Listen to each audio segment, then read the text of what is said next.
I Am the Doorway by Stephen King. Richard and I sat on my porch, looking out over the dunes to the Gulf. The smoke from his cigar drifted mellowy in the air, keeping the mosquitoes at a safe distance. The water was a cool aqua, the sky a deeper, truer blue. It was a pleasant combination. "You are the doorway," Richard repeated thoughtfully. "You are sure you killed the boy? You didn't just dream it?" "I didn't dream it, and I didn't kill him either. I told you that. They did. I am the doorway." Richard sighed. "You buried him?" "Yes." "You remember where?" "Yes." I reached into my breast pocket and got a cigarette. My hands were awkward with their covering of bandages. They itched abominably. "If you want to see it, you'll have to get that dune buggy. You can't roll this." I indicated my wheelchair, through the sand. Richard's dune buggy was a 1959 VW with pillow-sized tires. He collected driftwood in it.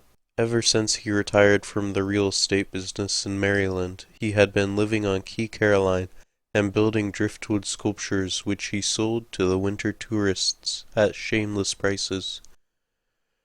He puffed his cigar and looked out at the Gulf. "Not yet. Will you tell me once more?" I sighed, and tried to light my cigarette. He took the matches away from me and did it himself. I puffed twice, dragging deep. The itch in my fingers was maddening. "All right," I said. "Last night at 7, I was out here, looking at the Gulf and smoking. Just like now. And I—" "Go further back," he invited. "Further? Tell me about the flight." I shook my head. "Richard, we've been through it and through it. There's nothing." The seamed and fissured face was as enigmatic as one of his own driftwood sculptures. "You may remember," he said. "No, you may remember." "Do you think so?" "Possibly. And when you're through, we can look for the grave." "The grave," I said. It had a hollow, horrible ring, darker than anything. Darker even than all that terrible ocean Corey and I had sailed through 5 years ago. Dark, dark, dark. Beneath the bandages, my new eyes stared blindly into the darkness the bandages forced on them. They itched.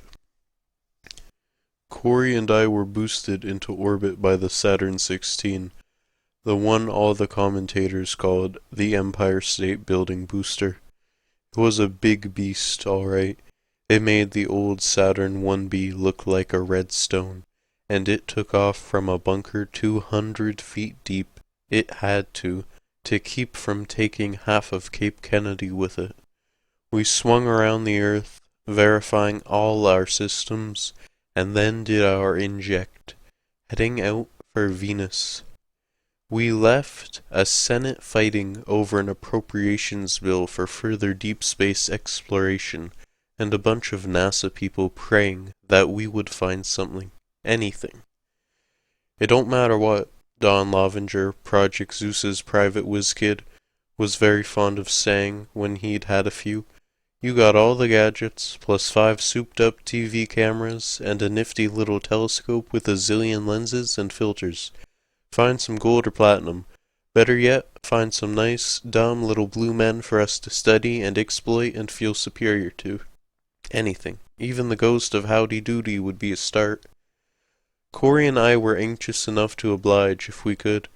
Nothing had worked for the deep space program. From Borman, Anders, and Lavelle, who orbited the moon in 6 and found an empty, forbidding world that looked like dirty beach sand, to Markham and Jax, who touched down on Mars 11 years later to find an arid wasteland of frozen sand and a few struggling lichens. The deep space program had been an expensive bust, and there had been casualties. Peterson and Lederer, eternally circling the sun when all at once nothing worked on the second toast Apollo flight. John Davis, whose little orbiting observatory was holed by a meteoroid in a 1 in 1,000 fluke. No, the space program was hardly swinging along. The way things looked, the Venus orbit might be our last chance to say we told you so. It was 16 days out. We ate a lot of concentrates, played a lot of gin, and swapped a cold back and forth. And from the tech side, it was a milk run. We lost an air moisture converter on the third day out, went to backup, and that was all. Except for flits and gnats, until re-entry, we watched Venus grow from a star to a quarter to a milky crystal ball, swapped jokes with Huntsville Control, listened to tapes of Wagner and the Beatles, tended to automated experiments which had to do with everything from measurements of the solar wind to deep space navigation. We did 2 mid-course corrections, both of them infinitesimal, and 9 days into the flight, Corey went outside and banged on the retractable DESA until it decided to operate. There was nothing else out of the ordinary until... DESA, Richard said. What's that? An experiment that didn't pan out. NASA for Deep Space Antenna. We were broadcasting pi in high-frequency pulses for anyone who cared to listen. I rubbed my fingers against my pants, but it was no good. If anything, it made it worse. Same idea as that radio telescope in West Virginia, you know? The one that listens to the stars, only instead of listening, we were transmitting, primarily to the deeper space planets. Jupiter, Saturn, Uranus. If there's any intelligent life out there, it was taking a nap. Only Corey went out?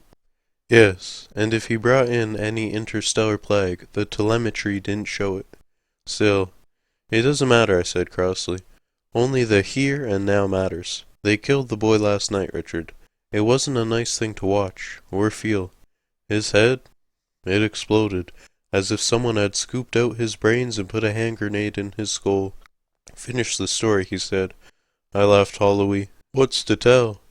We went into an eccentric orbit around the planet. It was a radical, deteriorating, 320 by 70-60 miles. That was on the first swing. The second swing, our apogee was even higher, the perigee lower. We had a max of 4 orbits. We made all 4.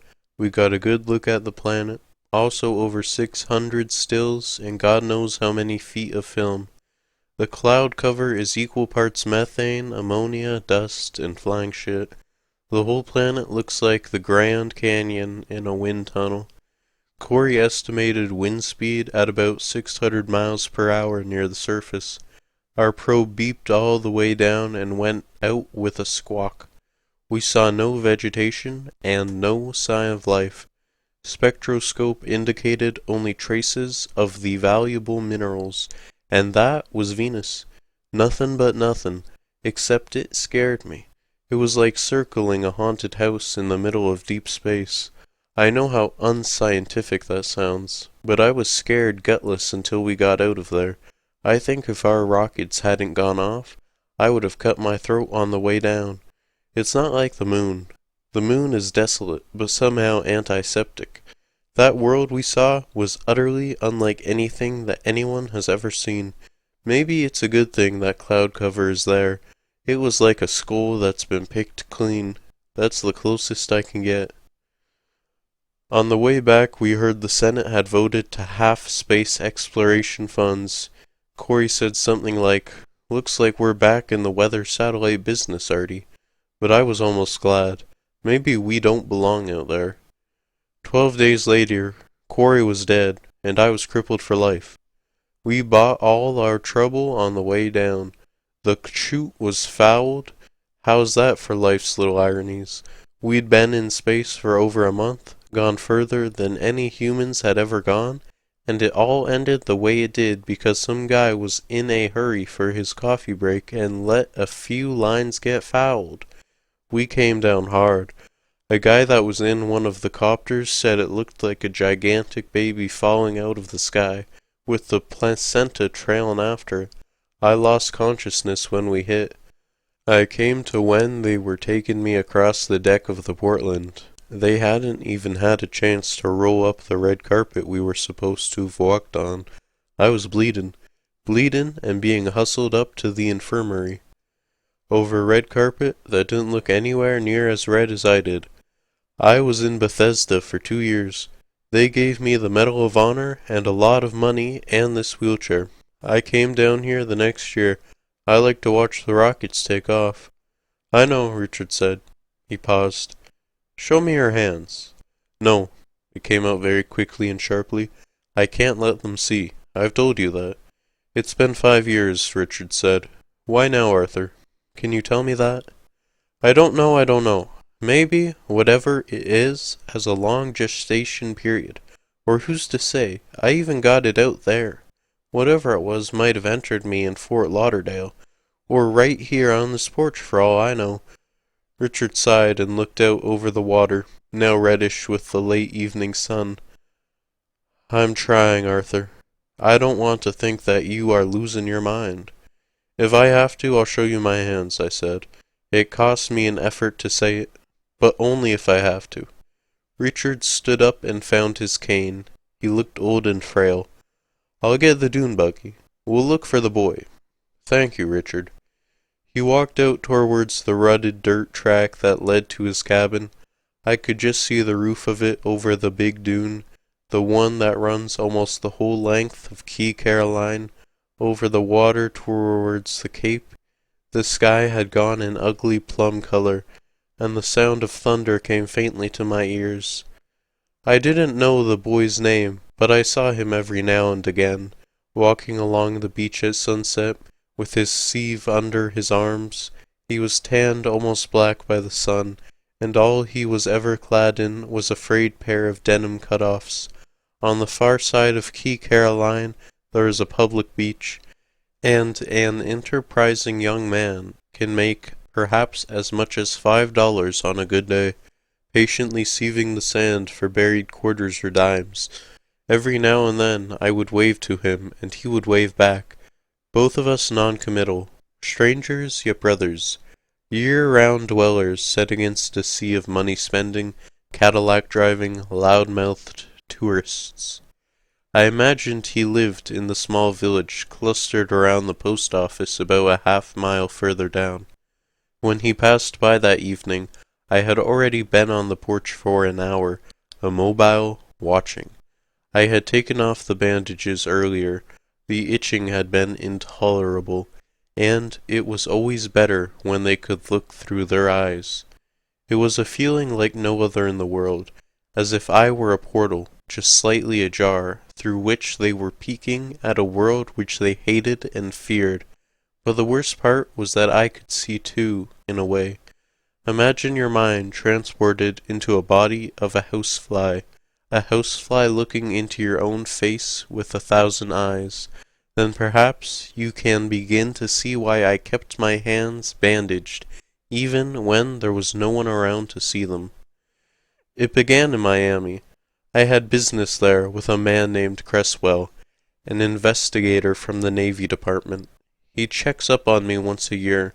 For a while I was as close as anyone ever gets to the classified stuff our space program has.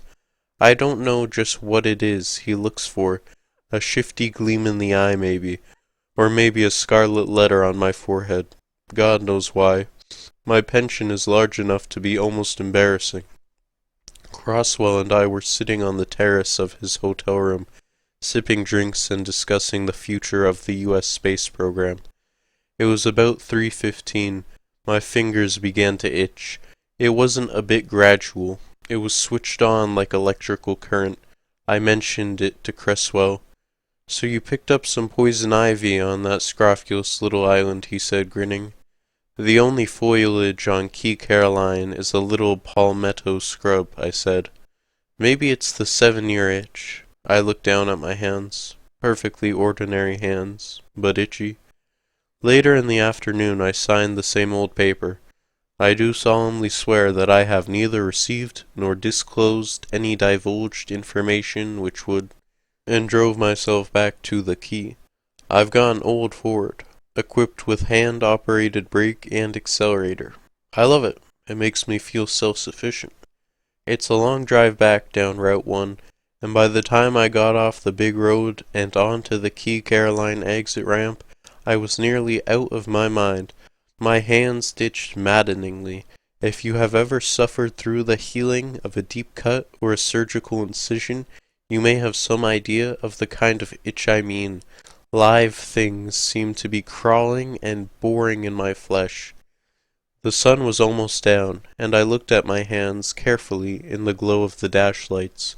The tips of them were red now, red in tiny, perfect circlets, just above the pad where the fingerprint is, where you get calluses if you play guitar. There were also red circles of infection on the space between the first and second joint of each thumb and finger, and on the skin between the second joint and the knuckle. I pressed my right fingers to my lips and withdrew them quickly with a sudden loathing. A feeling of dumb horror had risen in my throat, woolen and choking. The flesh where the red spots had appeared was hot, feverish, and the flesh was soft and gelid, like the flesh of an apple gone rotten.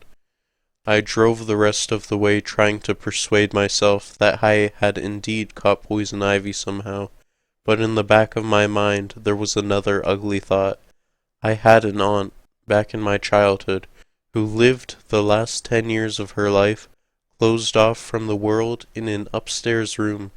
My mother took her meals up, and her name was a forbidden topic. I found out later that she had Hansen's disease, leprosy. When I got home, I called Dr. Flanders on the mainland. I got his answering service instead. Dr. Flanders was on a fishing cruise, but if it was urgent, Dr. Bollinger. When will Dr. Flanders be back? Tomorrow afternoon at the latest, would that? Sure. I hung up slowly, then dialed Richard. I let it ring a dozen times before hanging up. After that, I sat indecisive for a while. The itching had deepened. It seemed to emanate from the flesh itself. I rolled my wheelchair over to the bookcase and pulled down the battered medical encyclopedia that I'd had for years. The book was maddeningly vague. It could have been anything or nothing. I leaned back and closed my eyes. I could hear the old ship's clock ticking on the shelf across the room. There was the nigh, thin drone of a jet on its way to Miami. There was the soft whisper of my own breath. I was still looking at the book. The realization crept on me, then sank home with a frightening rush. My eyes were closed, but I was still looking at the book. What I was seeing was smeary and monstrous, the distorted fourth-dimensional counterpart of a book, yet unmistakable for all that, and I was not the only one watching. I snapped my eyes open, feeling the constriction of my heart. The sensation subsided a little, but not entirely. I was looking at the book, seeing the print and diagrams with my own eyes, perfectly normal everyday experience, and I was also seeing it from a different, lower angle, and seeing it with other eyes, seeing not a book, but an alien thing, something of monstrous shape, ominous intent. I raised my hand slowly to my face, catching an eerie vision of my living room turned into a whorehouse. I screamed. There were eyes peering up at me through slits in the flesh of my fingers, and even as I watched, the flesh was dilating, retreating, as they pushed their mindless way up to the surface. But that was not what made me scream. I had looked into my own face and seen a monster. The dune buggy nosed over the hill, and Richard brought it to a halt next to the porch. The motor gunned and roared choppily. I rolled my wheelchair down the inclined plane to the right of the rectangular steps, and Richard helped me in. "All right, Arthur," he said. "It's your party. Where to?" I pointed down towards the water, where the big dune family begins to peter out. Richard nodded. The rear wheels spun sand, and we were off. I usually found time to rip Richard about his driving, but I didn't bother tonight. There was too much else to think about, and to feel. They didn't want the dark, and I couldn't feel them straining to see through the bandages, willing me to take them off. The dune buggy bounced and roared through the sand toward the water, seeming almost to take flight from the tops of the small dunes. To the left the sun was going down, in bloody glory. Straight ahead and across the water, the thunder clouds were beating their way towards us. Lightning forked at the water. "Off to your right," I said, "by that lean-to." Richard brought the dune buggy to a sand-spraying halt beside the rotted remains of the lean-to, reached into the back, and brought out a spade. I winced when I saw it. "Where?" Richard asked expressionlessly. "Right there," I pointed to the place. He got out and walked slowly through the sand to the spot, hesitated for a second, then plunged the shovel into the sand. It seemed that he dug for a very long time. The sand he was throwing back over his shoulder looked damp and moist. The thunderheads were darker, higher, and the water looked angry and implacable under their shadow and the reflected glow of the sunset. I knew long before he stopped digging that he was not going to find the boy. They had moved him. I hadn't bandaged my hands last night, so they could see and act. If they had been able to use me to kill the boy, they could use me to move him, even while I slept. "There's no boy, Arthur." He threw the dirty shovel into the dune buggy and sat tiredly on the seat. The coming storm cast marching, crescent-shaped shadows along the sand. The rising breeze rattled sand against the buggy's rusted body. My fingers itched. "They used me to move him," I said dully. "They're getting the upper hand, Richard. They're forcing their doorway open, a little at a time. 100 times a day I find myself standing in front of some perfectly familiar object. A spatula, a picture, even a can of beans, with no idea how I got there, holding my hands out, showing it to them, seeing it as they do, as an obscenity, something twisted and grotesque." "Arthur," he said. "Arthur, don't.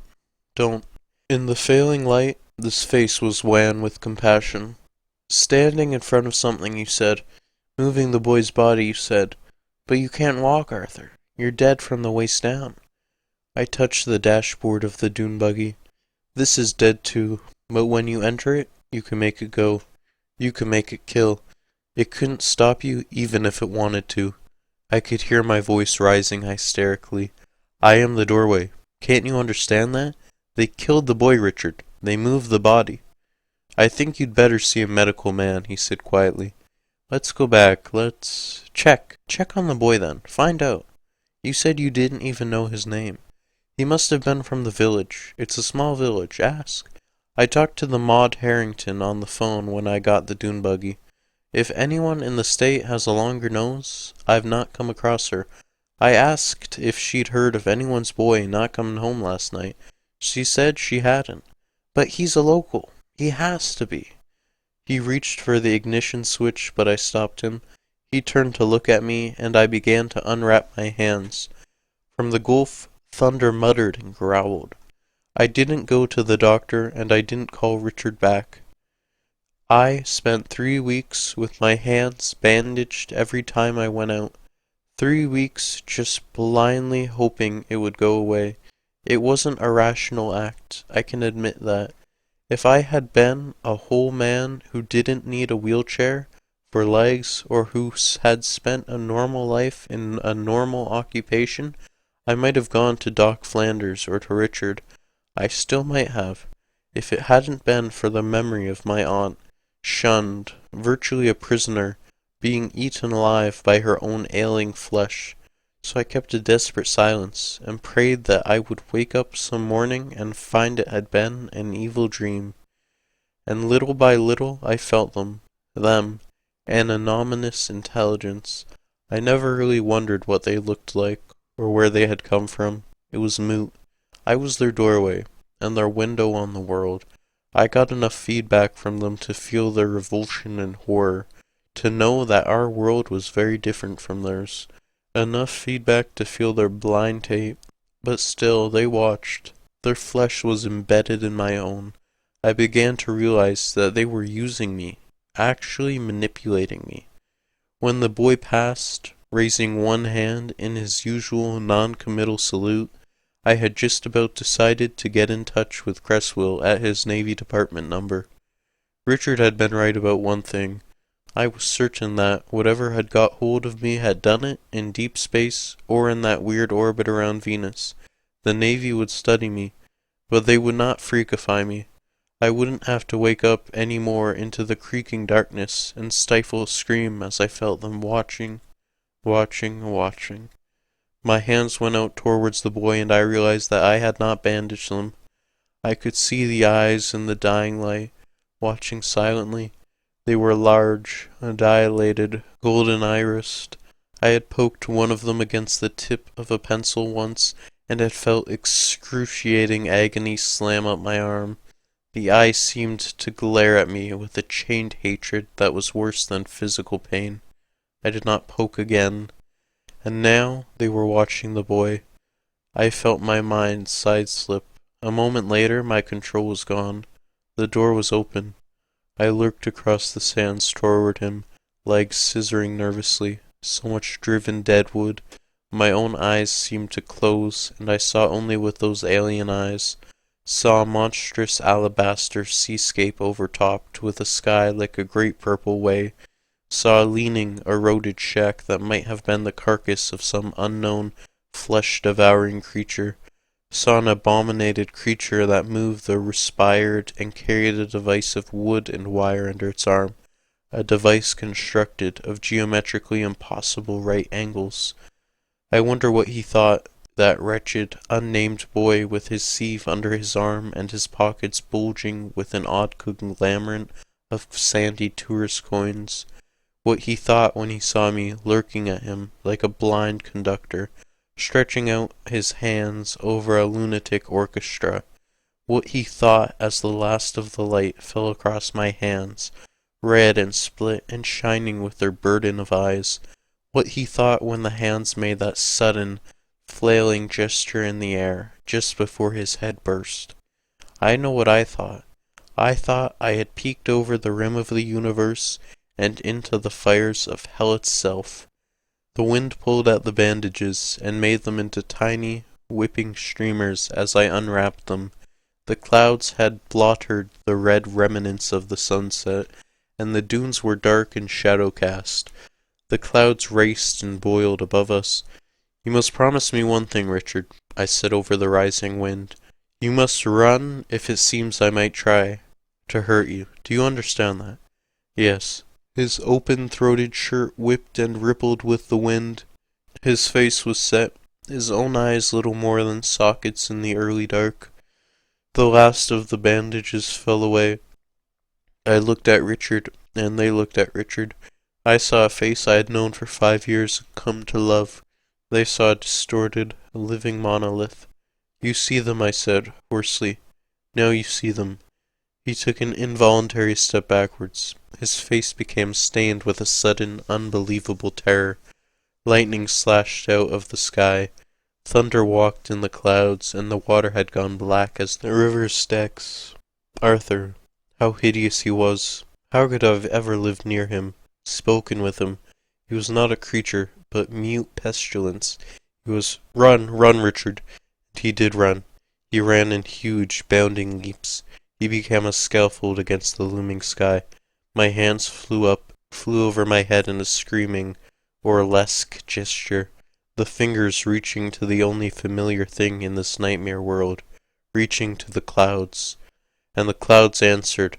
There was a huge, blue-white streak of lightning that seemed like the end of the world. It struck Richard. It enveloped him. The last thing, remember, is the electric stench of ozone and burnt flesh. When I awoke, I was sitting calmly on my porch, looking out towards the big dune. The storm had passed, and the air was pleasantly cool. There was a tiny sliver of moon. The sand was virginal, no sign of Richard or of the dune buggy. I looked down at my hands. The eyes were open but glazed. They had exhausted themselves. They dozed. I knew well enough what had to be done. Before the door could be wedged open any further, it had to be locked forever. Already I could notice the first signs of structural change in the hands themselves. The fingers were beginning to shorten and to change. There was a small hearth in the living room, and in the season I had been in the habit of lighting a fire against the damp Florida cold. I lit one now, moving with haste. I had no idea when they might wake up to what I was doing.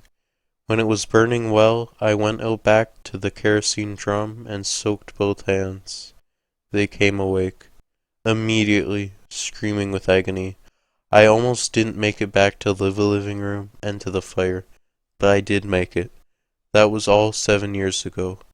I'm still here, still watching the rockets take off. There have been more of them lately. This is a space-minded administration. There was even been talk of another series of manned-Venus probes. I found out the boy's name. Not that it matters.